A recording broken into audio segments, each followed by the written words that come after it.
Një tokë publike në qendër të Fushë Kosovës, që do të duhej të shërbente qytetarëve, ka kaluar në pronë private për një kohë, derisa aty është ndërtuar një objekt banesor.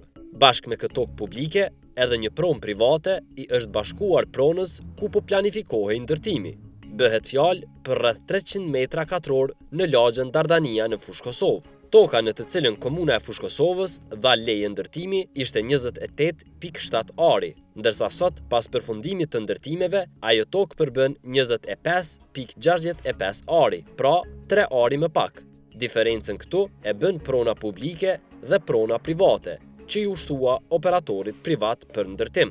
Por këto prona, zyrtari apo zyrtarët komunal që e kanë huazuar tokën e shtetit dhe të privatit për ndërtim, janë kujdesur që pas ndërtimit ta kthejnë në gjendjen e mëparshme. Por objekti banesor ka mbetur aty, si dyshim i mos respektimit të ligjit.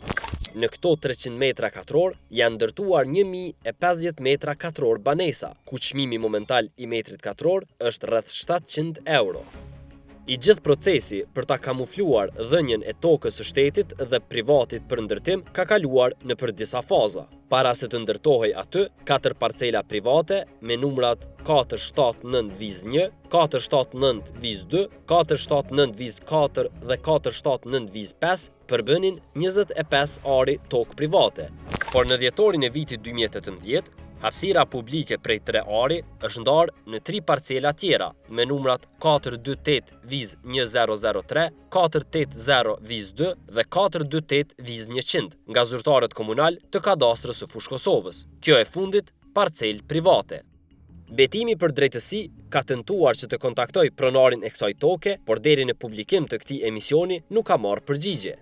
Në të njëjtën kohë, këto 3 parcela që përbëjnë 300 metra katror janë bashkuar pronës private me numër 479-1.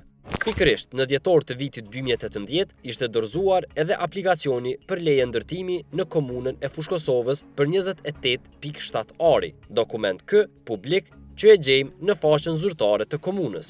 Ndërsa sot, pasi është kryer ndërtimi aty, nëse e gjurmojmë tokën ku është ndërtuar, gjejmë se parcela përbën vetëm 25.6 ari tokë.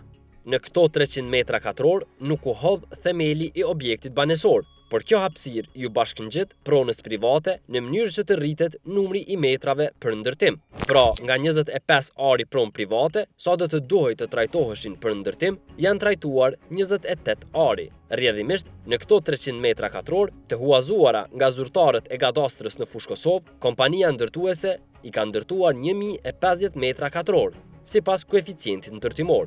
E pas ndërtimit, kjo hapësirë u kthye përsëri në gjendjen paraprake, duke lënë si përfituese këtyre 300 metrave katror kompaninë ndërtuese dhe pronarin e tokës.